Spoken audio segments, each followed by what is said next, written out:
Hey guys, welcome back to Pictorial Reviews. What we have is MAS-01, Optimus Prime by Toys Alliance. The box downstairs really didn't feel like getting it. It just looks like a plain old Generations box. This is approximately 18 inches tall. It is huge. So, it's bigger than the Ultimetal, but it's not as die-cast laden and stuff like that. This is a big plastic piece, but it does have some cool gimmicks here. So you're going to see the lights in the eyes there, as well as a matrix that lights up too. This is one I'd been asked to review quite a bit because I've had it a while, but just never gotten around to it. It's just big and clunky, and taking it on and off the shelf and stuff like that. Don't really like to do that kind of stuff. Lots of Optimus Primes up there. Knock a lot of stuff down. Waste a lot of money. There you see it with the light gimmicks. Now, I'll do a side-by-side in this review of it and the Ultimetal Optimus Prime. I'm not going to do a pound-for-pound breakdown. One, because it's long, and two, it's heavily favored in the Ultimetal's favor. That doesn't make this a weak piece by any chance, but I mean, that's comparing it to a full die-cast piece, remote control gimmicks, all kinds of accessories, this and that. Ultimetal's just crazy. But this is definitely, I would say, the better bang for your buck, because this one was, what, $140 or something like that? And I bought mine at thechosenprime.com, of course, but, I mean, look at the articulation here and stuff. Now, one thing about mine, both on the right side, it's really weird. His right, not your right viewing, not the hand that I'm working with, but his shoulder, the inward and outward swing, as well as the lower elbow joint. It's double jointed elbows, and I love his ab crunch. That's astounding.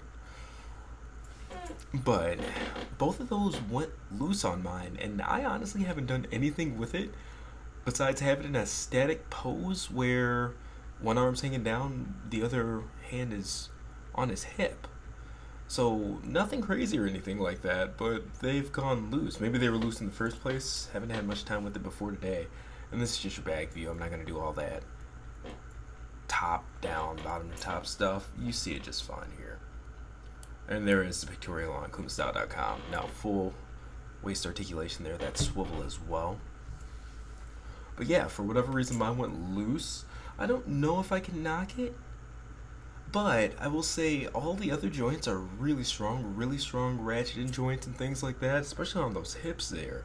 I wish you could hear just how loud it clicks and pops and stuff. You really have to brace this when you move it even. But I've asked other reviewers, photographers, things like that, if they've had that problem, and they have not with them going loose. So I don't know if I just got a dud or what, but yeah, just letting you guys know. And you'll see it when I'm posting and stuff like that. It just swings and flops down on its own for whatever reason, especially when holding a gun, which doesn't weigh much. It's just a big hollow plastic gun. Looks good, but it doesn't weigh nothing.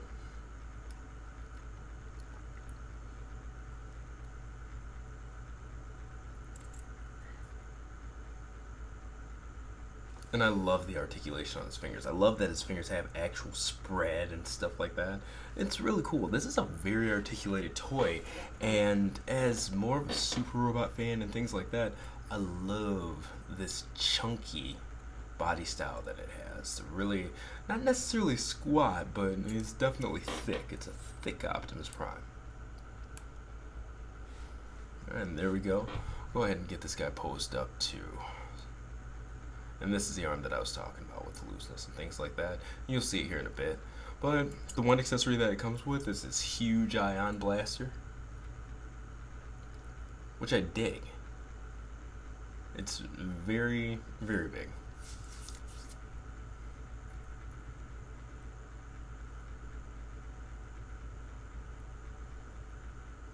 See, that's what I'm talking about. So it would be kind of cool if there was some kind of lock or ratchet, but that shoulder swing is just a free swinging joint there. I don't know if it's something I can open up and tighten or what. I might do a fix video later if that's the case. But you see, there it is falling again. And I'm telling you, the gun weighs nothing, so it's just loose. It's not like the gun's heavy or anything.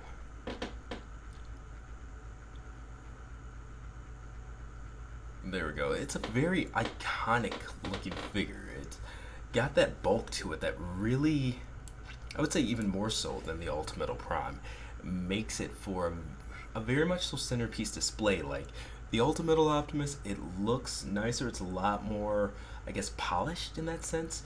But I actually, I like the design of this one better. Just the proportions and stuff like that. I really like where Toys Alliance was going with this. And I look forward to seeing what they do with Megatron and this and that. We got a couple of figures coming up here. I'm definitely going to go ahead and continue with this line. Alright. Good old Iron Man pose for you. And it's crazy that something this big can do it. 18 freaking inches. And just pulls that off flawlessly. It's awesome. Alright, so here it is in comparison to a couple of other Optimuses and stuff like that. It's about the same height as Ultimate Optimus. You've got MP10 in the middle, the Hasbro version. Of course, Make Toy, Striker Mantis, another popular one. Classics OP, 07, and Oritoy, Heroes of Steel. Optimus over on the left-hand side there. I got mine at thechosenprime.com. Link will be in the description, as well as the link to the full written and pictorial review as well. Thank you guys for watching. Let me know what you think, and I'll see you next review.